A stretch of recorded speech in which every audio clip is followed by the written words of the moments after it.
Great morning mga katindahan! Welcome kayo dito sa RTW ni Madam Claire.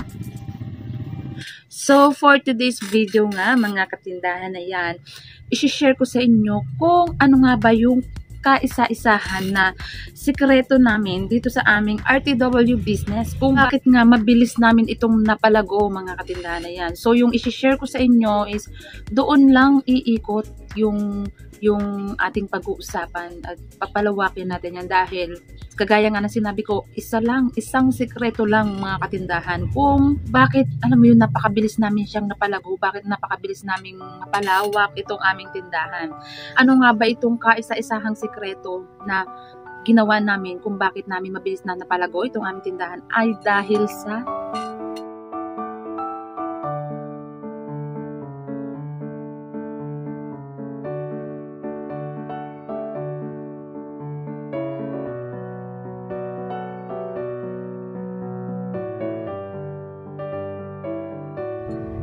narinig nyo na mga katindahan yung sagot. Dahil sa pagiging sekreto. O wag kayong magugulan mga katindahan dahil ako mismo parang medyo nahirapan din akong explain kung paano siya explain.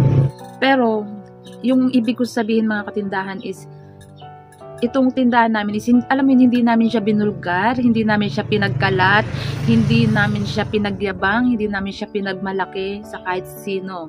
Ayan. So, yun yung sinasabi ko na dahil sa pagiging sikreto nitong aming tindahan. Pero hindi naman ibig sabihin nun na tinatago namin itong tindahan. Hindi ibig sabihin nun na hindi kami proud na may tindahan kami. Hindi. Gumalaw kami ng tahimik. Tinrabaho namin siya ng sarili lang, nang hindi namin siya binobroadcast, hindi namin siya pinagkakalat. As in, sinimulan namin siya ng may pagpupursige mga katindahan.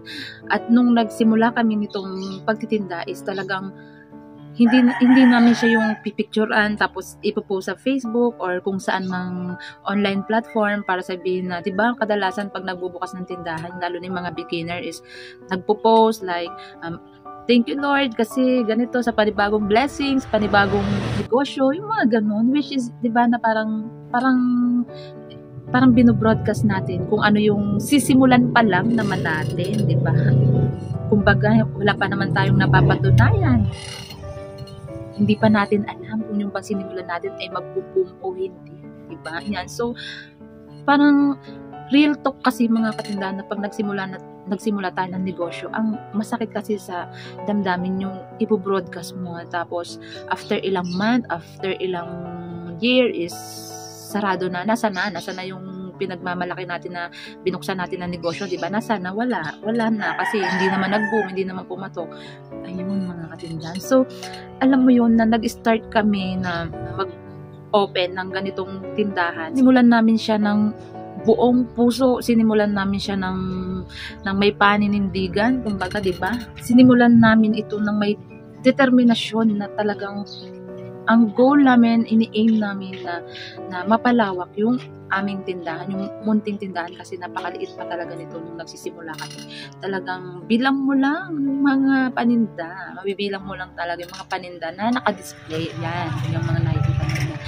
So, sino ba naman ang mag-aakala, di ba mga katindahan, na sa loob ng ilang taon pa lang naman na pagpupursige natin, yan, 3 taon na siya nitong February 2024 na nag-ooperate. Sino ba naman ang mag-aakala, di ba, na mapapalago namin ng ganito kalawak itong aming tindahan, na talagang, di ba, yung nagsimula lang tayo sa magkano lang, nagsimula lang tayo ng talagang sa maliit lang, na hindi natin nakakalain na mamahalin pala ng community yung sinimulan natin na negosyo. Alam mo yun, na i-embrace pala nila na ito pala talaga yung sinasabi ng mga negosyante, na hanapin mo kung ano yung wala sa inyo, diba? Ano yung hinahanap ng tao, ano yung mga pangangailangan ng tao, which is yun yung na-provide namin mga katindahan. Ang dami kasi mga nagko-comment dyan sa ating comment section kung paano nga raw ba namin siya napalago ng mabilis, ano yung diskarte, share naman kung ano yung diskarte. Ayan, so para sa akin ha mga katindahan, napakalaking tulong nung trumabaho tayo ng walang nakakaalam. Kasi alam mo yung pagka kasi pinost pa natin yan and expose natin kung ano yung ginagawa natin, ang daming makikisawsaw, ang daming bagbati sa'yo na, uy, congrats, ganyan, kahit deep inside naman, sa totoo lang yan is, parang nagki-create pa tayo ng inggit factor sa ating mga friends, sa natin dyan sa online, di ba? Parang nagki-create pa tayo ng inggit factor na, ay, siya may, sana all ganun, di ba? May negosyo. Tapos, pero isipin din niya na, pero di naman yan tatagal. Babagsak din na. Yung mga ganun. So, bakit natin nahayaan na napasukin tayo nung ganung scenario na, ang bigat kasi noon, mga katindahan, like, in-expose natin siya, ang dami nag-congrats sa atin, tapos in the long run naman ay hindi rin naman pala magsasucceed, di ba?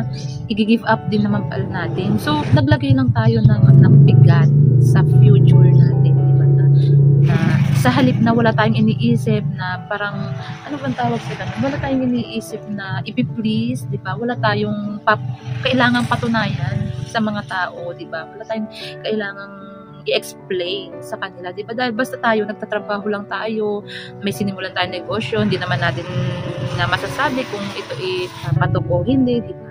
Trabahuin natin ng tahimik, ng tayo lang, para kung mag-succeed man, di thank you Lord, di ba? Amen, hallelujah, di ba? Pero kung hindi naman mag-succeed, okay lang yun, just keep on going, walang bibitaw, di ba?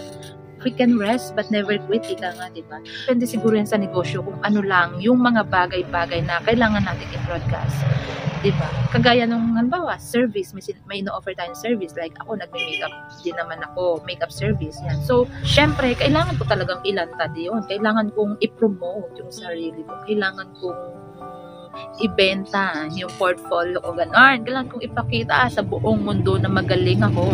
Magaling ako mag-makeup, magaling ako mag-reband, magaling ako manahe, magaling ako sa lahat, mga gano'n. Diba? So, yung mga gano'n, mga talent natin, magaling ako sumayaw, so paturo kayo sa akin ng sayaw, ganyan. So, yung mga gano'n, kailangan natin siyang i-broadcast, diba? Pero yung, alam mo, kagaya nitong may negosyo tayo ng damitan, may negosyo tayo sa sari-sari store, nagbukas tayo ng sari-sari store, nagbukas tayo ng barbecuehan, at kung ano man, mga anik-anik yan. So, alam mo yun, para sa akin lang iba-iba tayo kung paano natin i-market yung ating negosyo, di ba? Pero dito sa amin, base sa aking experience at base sa aking pag-iintindi sa mga bagay-bagay na i-post ko man yan sa online, mga katindahan. Hindi naman nila ako isusupport diba? Hindi naman nila, oo, marami magko-congrats, pero hindi naman sila bibili sa akin Hindi naman sila o-order, wala tayong support na para sa akin lang naman. Wala akong makukuha benta sa kanila, diba? So, sino ba yung target market ko? Siguro kung ang target market ko is online community, then go, diba? Pangalandakan natin yung ating negosyo. Pero, sa part ko kasi, ang target market ko is yung community within the vicinity area, yung mga dumadaan dito sa harapan, 'di ba? Yung mga may pangangailangan. So sila yung target market ko, 'di ba? So hindi ako nagpo-post online ng mga items niya. Basta ang target market namin is yung dito sa lugar namin. Kahit hindi pa sila taga rito, at least napadaan, bibili din, 'di ba? Thank you, 'di ba? Doon sa ganong diskarte na ginawa namin, mas nakapag-isip kami ng mga bagay-bagay kung paano namin mas mapapalago itong aming tindahan. Mas nagkaroon kami ng time dito sa aming tindahan, ano yung pwede naming idagdag, ano yung pwede naming gawin, i-renovate, ganyan, para mas makakuha ng customer, mas mapansin, mas makilala, mas balik-balikan, di ba? Siguro, nagkaroon kami ng malawak na pangunawa sa ganitong negosyo. Di ba, mga katindahan, ang sarap kaya sa pakiramdam na alam mo yun na hindi naman natin siya nilalantad, pero makikita ng mga kaibigan mo, makikita ng mga kamag-anak mo, pupunta sila dito, magugulat sila, may tindahan ka pala, tapos yung tindahan mo hindi na pala basta-basta, hindi na pala ganun-ganun lang, ang laki-laki na pala, tapos sa pangalawang punta nila, uy, mas lumawak pa, oh my God, diba, mas nakaka-proud yun, mga katindahan, makikita nila, graduate itong si Claire, pero walang trabaho, so what? I'm proud to be a businesswoman, diba? Yung mister ko, ganyan, pasado sa Napolcom, pasado sa civil service, pero nasaan siya? Nandito, nagne-negosyo, nagtutulungan kami mga katindahan, diba? hindi ko hindi ko ikinakatuwa na yung mister ko ay hindi nakapag-pursue kung ano yung gusto niyang gawin sa buhay. Like yun nga, syempre, nag-exam siya. So, meron siyang gusto rin patunayan sa sarili niya. Gusto niya maging police, BFP, or kung ano man. Diba? Gusto niya yan. Pero, may mga bagay-bagay talaga na dapat isakripisyo para doon sa, alam mo, mas makakabuti sa kapakanan ng bawat isa. Diba?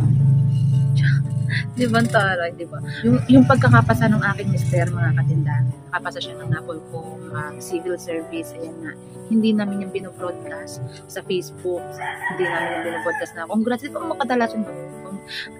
Maraming salamat, nakapasa ako, ganyan-ganyan, ito bla bla bla, chill, ito na yung ano ko, ito na yung ano ko. No, hindi namin. Para saan? Diba? Para ano? Para i-congratulate ka, mga hindi mo naman kilala, hindi mo naman ka-close, tapos ganyan-ganyan. Para sa amin, hindi mo na kailangan. Pero dito sa YouTube, bakit? Hindi nyo naman ako kilala, hindi nyo naman kilala mister ko, hindi naman tayo magkakilala, pero na-inspire ko kayo, na-share ko sa inyo yung knowledge ko, na-share ko sa inyo kung ano yung mga ginagawa namin dito, na-inspire kayo, di ba? Pero, ilang beses na akong nag-upload mga katindahan sa Facebook ko, like yung mga makeup ko dati, nagko-content ako ng makeup, walang nanonood. Ay, alam niyo mga katindahan, ha? Kahit ipangalandakan ko na, please follow, please support, ganyan, pero talaga ni isa, walang nag-subscribe sa iyo, walang nanood sa iyo. 'Di ba? So, yung mga ganitong kapaki-pakinabang na content, ay sorry sila, 'di ba? Wala, kahit itong YouTube ko, mga katindahan, itong ating channel, RTW ni Madam Claire, ni isa sa mga kaibigan namin walang nakakaalam nitong aking ginagawang content. Hindi nila alam na nasa 3,000 na ang ating community. Hindi nila alam na YouTuber na si Madam Claire, di ba? Walang nakakaalam, mga katindahan. Kahit sa circle family namin, kay nanay ko, mga kapatid ko, mga pinsan ko, mga kamag-anak ko, ganyan. Hindi namin siya pinaalam. Wala kaming pinagsabihan. Ako lang at yung mister ko yung nakakaalam nitong content na ito. Yung mga ganung bagay, mga katindahan, dapat kino-consider natin yan. Kung paano tayo magiging successful doon sa mga ginagawa natin. Hindi tayo basta-basta bigay ng bigay, hindi tayo basta-basta pasok ng pasok, hindi tayo basta bira ng bira. Diba? So, kita nyo mga katindahan, doon lang umikot yung usapan natin kung paano namin mabilis na napalago itong aming negosyo. So, yung pagiging sikreto ng isang bagay na ginagawa natin, para sa akin, yan yung magpapalalim, yan yung magpapabongga doon sa ginagawa natin, mga katindahan. Kaya always keep it secret, diba? Keep it secret. Kung may ginagawa ka, keep it secret. Hayaan mong sila yung makita ng success mo. Hayaan mong makita nila na wow. Hayaan natin na maupawaw sila. Diba?